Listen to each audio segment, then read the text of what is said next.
Well, an awfully exciting time when you get to the last week and first exhibition game at home, with a lot of concerns still, but Albion, y'all know why we played them, of course, with Zachary and Kai on their team. The Winston family will be well represented. We try to do this over the years with either Division II or any high schools. We've done something when Draymond brother played in Nebraska.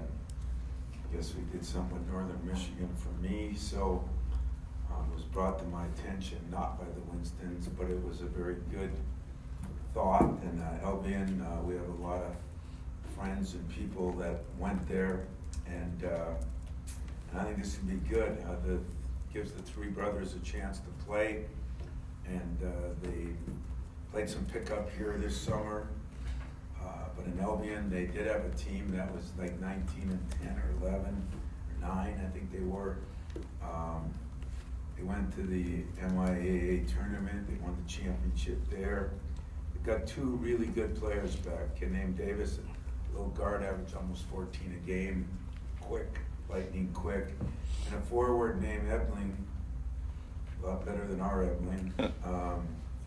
Averaged 13.5 points a game and 8.1 rebounds, and probably has one of the better jump hook post moves that I've seen in our on people we've played. So not great size. It'll be challenging for us in that. We're going to try to play a lot of people because we've got some question marks right now. As far as we go, our problem beginning of the year was how do we get everybody in? And we thought we had the iron four of Cassius Winston, Josh Langford, Aaron Henry, Xavier Tillman, and then we had to add a guy. And then all of a sudden, Josh goes down, and then Arnie goes down in the scrimmage and will not play tomorrow night. Question mark when he'll be back. He's had a high ankle sprain, he is recovering. But that's a question mark. On the good side, Rocket Watts we hurt his ankle, or his Achilles right before the Gonzaga scrimmage. Has been back practicing full go. And at the 4 right now, we've actually been tossing balls up. The most experienced guy is Thomas Kithier. He's had the most playing time. Yet we think Thomas can also be a sub for Xavier. We've looked at Marcus Bingham, we've looked at Malik Hall. We're still juggling those balls and waiting, hopefully, to see, which you don't really like to be doing at this late a date, but one of our positives is one of our negatives. We have some depth. The depth has not separated itself as much as I hoped it would by now, which could be good news, but it makes it a little more difficult for me. So I'll open it up to some questions on that, and I have one other thing to talk about. Tom, with Kyle, depending on how bad that high ankle sprain is, have you looked at the possibility of doing what they did with Tua at Alabama? Yeah, it's really a different deal. We did look into it. It's a different deal. It's not quite that high but it's a good question. But yes, we did look into that, and it seemed to, after 2-3 days, be recovering a lot better, and it's not quite as high up where we could go through. I read up on all that, put on my medical hat for about 6/100ths of a second, and took that thing off right away. But he is making some progress. It's just, he's not going to be practicing, and maybe he could start as Tua. The other thing is a little different than a football injury and a basketball injury from the standpoint of the running, cutting. Where a quarterback can sit back there, hand the ball off, or do some other things. It's a little harder. So all the information we got that we looked into, it did not seem the right thing to do. Kind of along those lines with that, is it the same ankle that he hurt against Michigan in that game, or is that something that you worry about it lingering? I don't really worry about it lingering because he did it in a strange way. He was running out of bounds. He didn't land on a guy's foot, nothing. but I don't know if it's the same ankle. Do you guys? I believe so. You think it is? You think it is? I don't know, an injury is an injury to me, whatever ankle it is, but I'm not. You take extra caution because of that, I guess. Would I? Yeah. Probably, Yeah. but I don't really have a lot of freedom to take too much extra caution because our numbers went from 1 to down a lot just because of that. So we will make sure we're not going to play him hurt, that's for sure. But we also are going to want him to play. Tom, I'm talking about the 4, of course, leads us to our regular question on the Joey Hauser saga, and I know you've appealed and that's in the process. Yeah. But are you thinking, have they Well, given you any indication of you a know, timetable? what I heard the other day is there's 60 people still out there. Now, there seems to be a lot of different numbers floating around, and I don't know who's what, where, why, and when. I don't know how the process works. I told you we were denied once. That's kind of the way it goes. And you appeal it again. It's up to 3 appeals, I guess. We definitely had it in last week. Where that takes us, unfortunately, I don't know. I'm so confused on, there'll be teams that, as you prepare, you're preparing for teams that might have a player that becomes, it's the reason this thing, to me, is a real problem. And I've talked about it before. We don't even touch what football is going through, if you ask me. And how people cannot see this is mind-boggling to me, meaning that there should be one rule, that's the way it is, no exceptions, no nothing. But now once you open it up, I don't want to be playing against people where I think I got a guy that could just as well be eligible as somebody else that's already eligible. So it's a real problem. I promise you'll be the first to know. You can put you all on speed dial, because if I find out, it would be, good news for us, and it would really help some things right now. And that's the problem. At one time I thought it was no brainer, and at one time I thought, so that's, if you look at it that way, that's 3 pretty key guys out right now, in a way. And in other ways, maybe you couldn't count him, so it's 2 guys that we gotta work. You mentioned after Josh went out, there's a couple different options you've had at the 2, whether it's Rocker or whether it's Gabe and Aaron. I wanted to just do a week of practice without any of those options. Yeah, I mean, Gabe is not really a 2 guard, so our options, we've been practicing with Rocket there most of the time now. And I'm very pleased to say that this kid has made incredible strides in the 3 months he's been here. When I look at when he came in, when I look at, he's been an unbelievable teammate. The one thing he does give us, he's got that tenacity like Keith Appling has. Defensively, he can get after it a little bit. And he didn't shoot very well early, and that's one of his strongest suits. And he's starting to shoot the ball better, probably because he's feeling more comfortable. So right now, if I went, when I do go tomorrow, he will be in the starting lineup. The other one, I'm sort of still not sure, but I'm leaning towards Kip here. You mentioned just a bit ago that the depth has not separated itself as much as you thought. Why do you think that is, and how much does that concern you right now? Because you kind of mentioned that a little bit. Well, I mean, we have certain guys, like Josh is head and shoulders above somebody else. And Joey could be head and shoulders. And so some of it is those young kids, gotta perform. We knew Marcus Bingham. I think Marcus has come a long way, with his new 25 pounds. It's just that when you see him, he doesn't look 25 pounds bigger, and some of that's gonna take time. And so when I say separated, you gotta remember now, or maybe you don't know, but we had Julius Marble out for 2 to 3 weeks. Earlier, we had Malik Hall's been here the whole time. Kith here was out a week with an ankle, but he's been here the whole time. So part of it is they just haven't had a chance, and we haven't played in any games to really see what they're like in games. Some guys are better practice players, some guys are gamers, you know. I know this, we're gonna find out under fire, so that's gonna be interesting to see. So it's not disappointing, it's just makes it more difficult on me to have to pick one.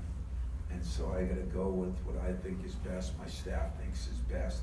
But, you know, what I don't wanna do is, you know, I watch what happens in other sports. I don't wanna anoint somebody here that's maybe this much better than somebody else, and 2 weeks from now, it could be the opposite. So I'm just trying to be as honest with you as I can, as I've done with those guys. Brought in all four, what I consider Julius, Malik, Thomas Kithier, and Marcus Bingham. And I told them all last night, you know, that, you know, right now, if somebody wants the job, you gotta step it up a few, and if it's gonna take some time, we're going by committee for a while. You were at one time the president of the coaches board, and I'm just curious, I'm sure you don't feel this way, but fan perception is the NCAA favors certain teams in different sports. You mentioned one rule. How important would it be for the integrity of the game and transparency to just have it be an open and shut, where there isn't any bringing into transferring, well, this person has this circumstance, this has this, just open transparency? You mean open meaning everybody? No, just one rule, whether it's you don't get to transfer no matter what, you do, just so there isn't perception. Well, of certain I've been schools. pretty vocal about, you know, I just do not see how many people are benefiting. I've listened to everybody. I've got good friends that disagree, but most of the coaches, what we say in public and what we believe are sometimes two different things, because you're worried about hurting somebody's feelings or hurting your recruiting.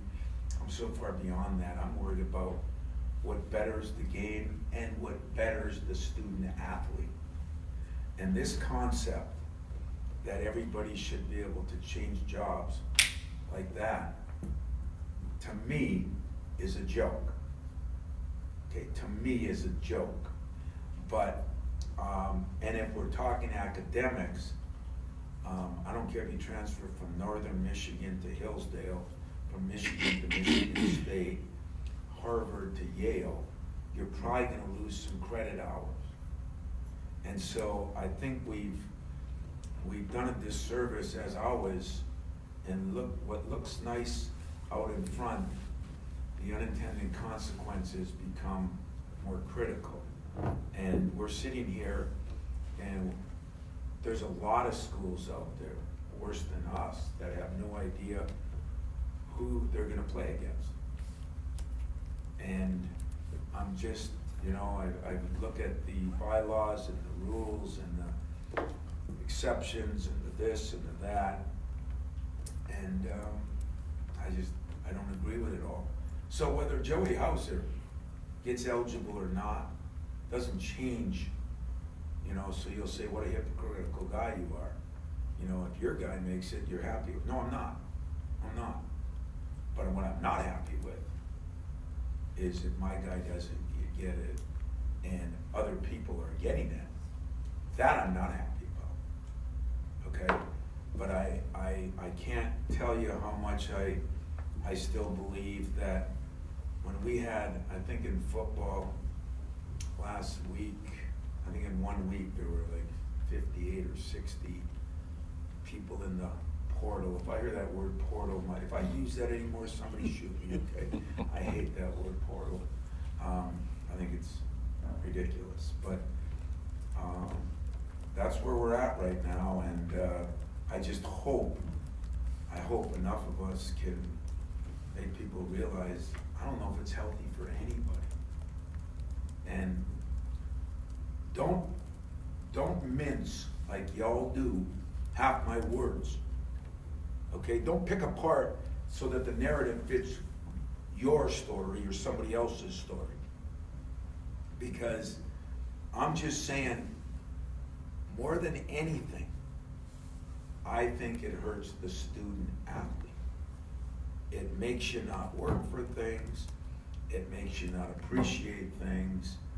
It puts you in a position as I've heard in other sports, and I don't know this, where we got guys putting their name in the portal and wanting to come back. So I wasn't gonna say that word. We got guys putting their name in a garbage basket and then wanting to come back. We got guys putting their names in, or gals putting their names in and not having any place to go. We've had many people in the women's sports that I've been told don't even get a scholarship. They lose their scholarship because they think it's just easy to put your name in.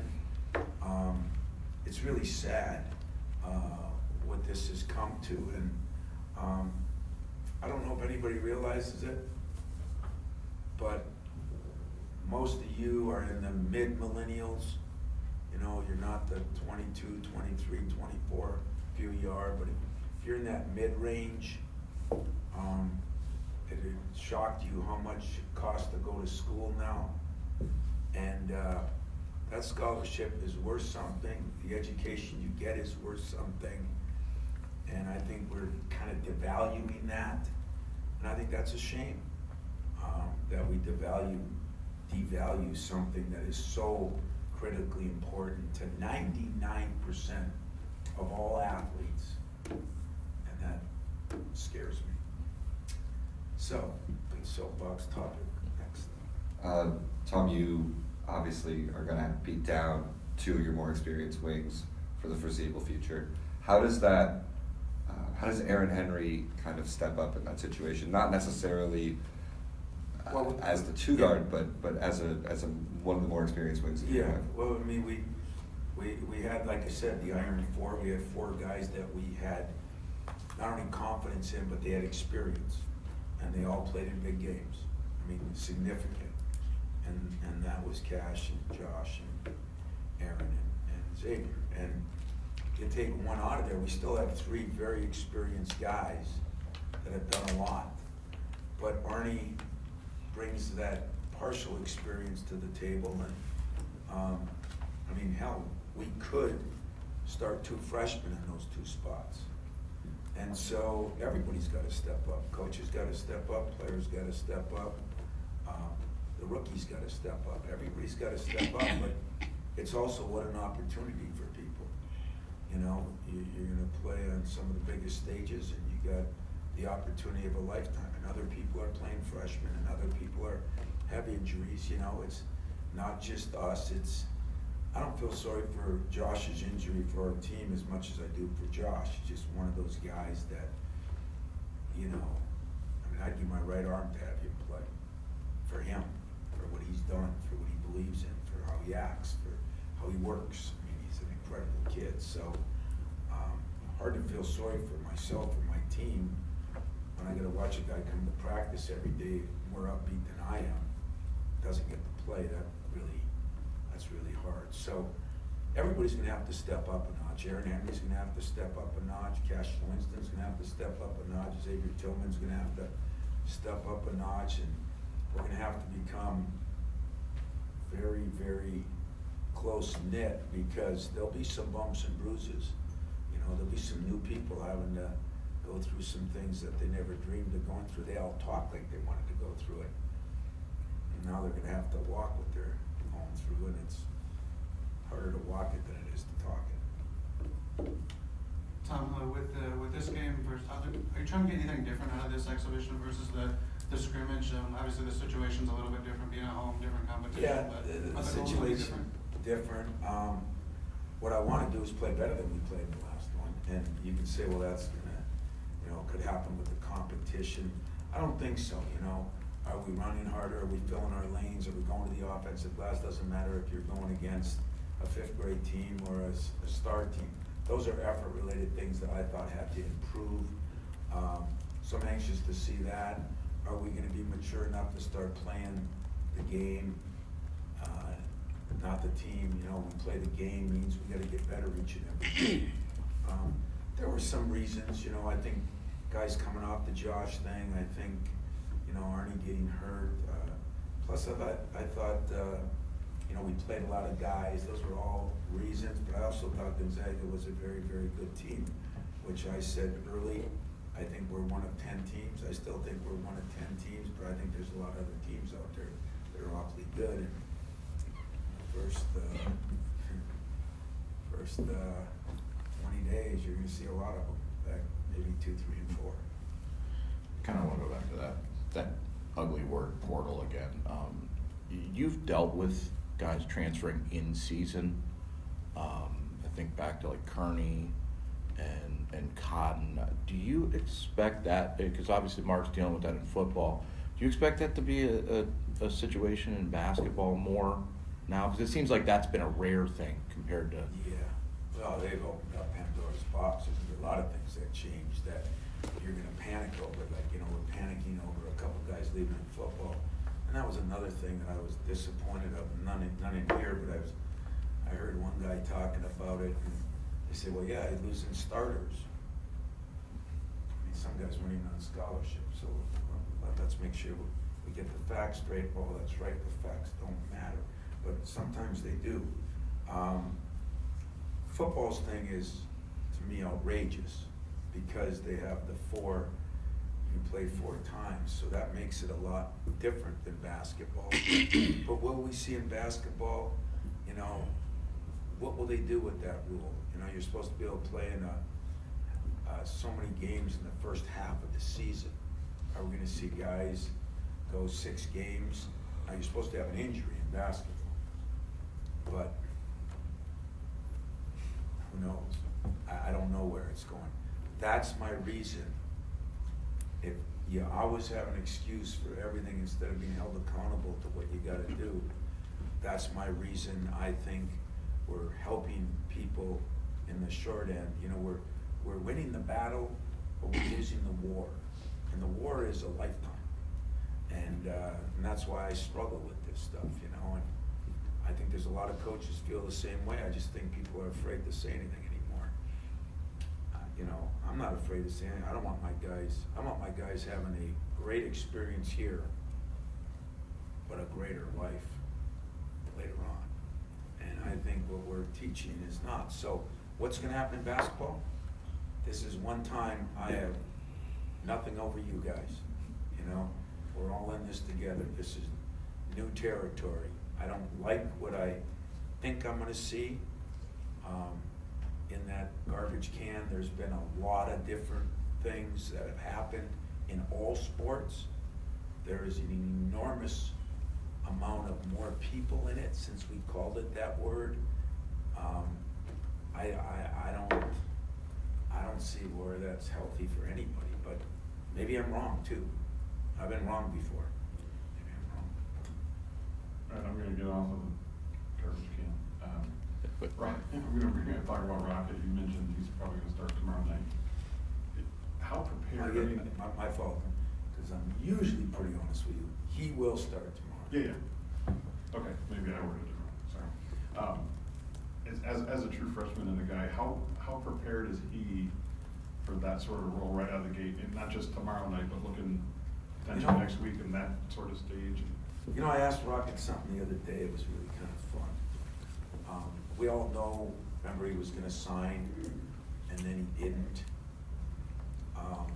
But what we did is we all assumed that he was question marking. But he posts things that my assistants would bring to me, because I don't look at that stuff. I was a Spartan, still a Spartan, this and that, and this and that. Like, it was no big deal. It was just the cool thing not to sign early, because a lot of the other guys were doing it. So I said to him the other day, I said, well, now you've been here for 3 months, and I told you what I didn't like about you. When you hung your head when I said something to you, or when you weren't quite the teammate that I thought you needed to be. And I've watched you, honest to God, the kid has come farther than any kid I've coached in a lot of years. Now, what does that mean? I don't know, but I said, are you happy you're here? Did you have any real, besides people, wherever you are, people are gonna bring the coach and do this and do that. And he goes, oh yeah, man, I'm happy I'm here.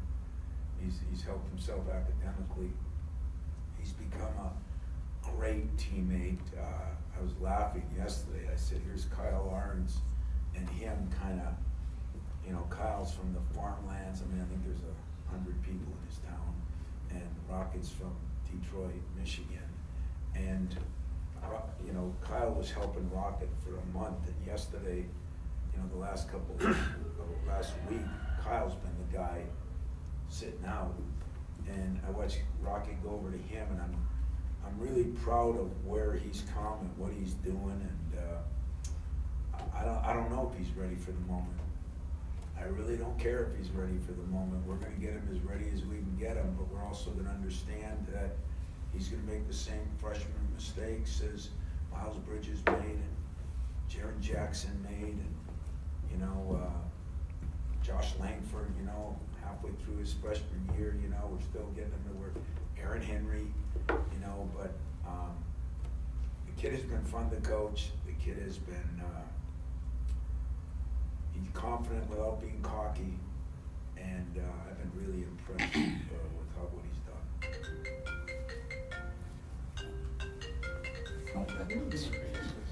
Ernie's in mid-season form. Huh? Ernie's in mid-season form. Ernie's in mid-season form. Ernie, my wife called as much as your wife called. My wife, man. Tom, God bless you. my wife died. Oh, That's a grand. very sorry. Yeah, Very sorry. no, that's not her. But, Put my foot in my mouth. But I'm Tom, sorry. no, I know you didn't know.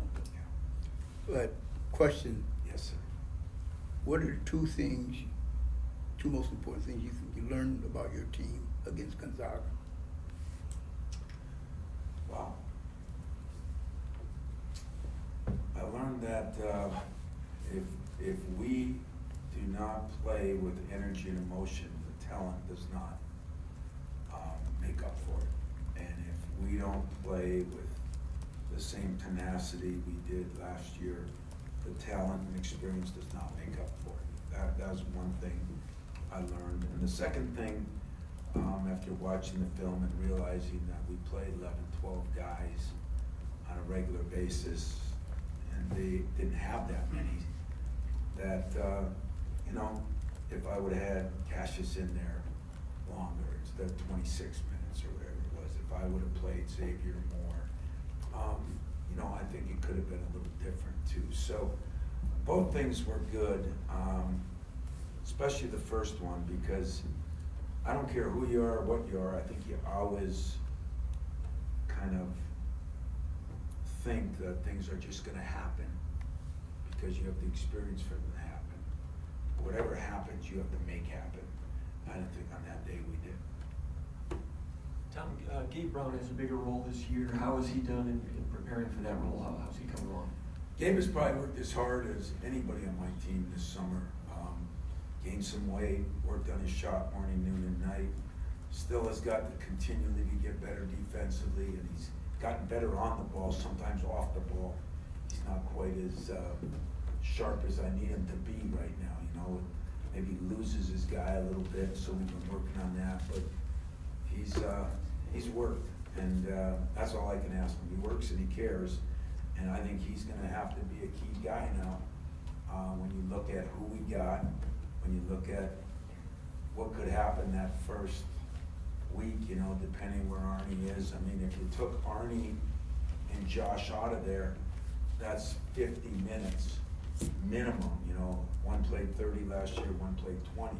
So it could be 55 minutes out of that 200 minutes that are taken away, besides the guys we lost. So, yeah, that's gonna be an issue for us early, and Gabe's one of the guys that stepped up a little bit last year in a couple big games in the Big Ten tournament, and NCAA tournament, and I think has to do it again. One final one in the front. We really haven't talked a lot about Thomas, and you did talk about, you know, you plan to start him as well. Yeah. What has he done, I guess, in terms of little things, big things, to be that guy right now, and how much does he need to show to keep that job? Well, we're still hoping that Marcus is the guy that'll step up. He just sometimes yet conditioning, kept keeping up with the added weight, all the things. You know, we're worried about who can play a lot of minutes, but all along through all this, we said at the end of the game, there's a bond between Xavier and Thomas, they kind of know where each other's going. I think for Cassius and our guards, I mean, Thomas knows how to play. That's one thing he's really good at. I'm a little concerned with if I start both guys, you know, going back to the Morris Peterson days when you gotta have somebody coming off the bench that does something that you can rely on. You know, it was really funny when Kyle Ahrens talked to me this week. He kind of said, Coach, maybe you should start Rocket even if I can come back soon or if I don't come back later. I said, why is that? And he said, well, he said, you know, he'll get to work more with the first group and you'll get to, you know what I can bring off the bench and I'm cool with it. And I mean, that's the kind of guy you want in your foxhole, and he's the one that brought it to me. And so in Thomas Kithier's case, we just still need to get off to a decent start in these big games. And it's the one problem with the schedule, you know, that we aren't going to get anybody in there early that, you know, you can relax against or you can experiment a little bit with. So I think we're going to go that route, but I can honestly say we're not sure, and that's kind of a uncomfortable feeling, yet kind of an exciting feeling because every day in practice somebody's trying to earn their spot. So I am excited about the fact that our three guys. I mean, when you got a quarterback, when you got a wing guy, and you got a post guy, that's a great way to build a program around. And you know, so it puts a little more on everybody, but it puts a little more on Cassius because he's going to be playing with some new people. And that's where last week I brought up the Brady Patriot thing. You know, it's harder for a quarterback to know where everybody's going, what everybody's doing, and so he's going to be on top of his game like nobody else. But I think he's good enough to handle that too. I really do. So that's the exciting part. I do think we're going to play a lot of people somewhat. Some of those guys under the lights could rise up, and some of those guys could choke up a little bit. You know, I never know how young guys handle things early. What I do like about Rocket is he's been in some big games nationwide. He's been in some big tournaments AAU-wise, but maybe more importantly, he's got a toughness about him that I think you get in the inner city that I think is going to really help him. Okay. You had an announcement? Oh, yes. I would like to close by saying that we have decided we're going to hang another jersey up there. Draymond Green now is, we tried to do it last year, but we were unable to. And Draymond's been a special player, both as a person, his toughness, he's kind of helped let us realize what we need here, and that's a tough player with an incredibly high basketball IQ. You kind of see it separate even more that he's been in the NBA and what he's done and what he's accomplished. And he was part of 2 Final Fours here, almost part of 3. He's been part of 3 world championships and playing for another one.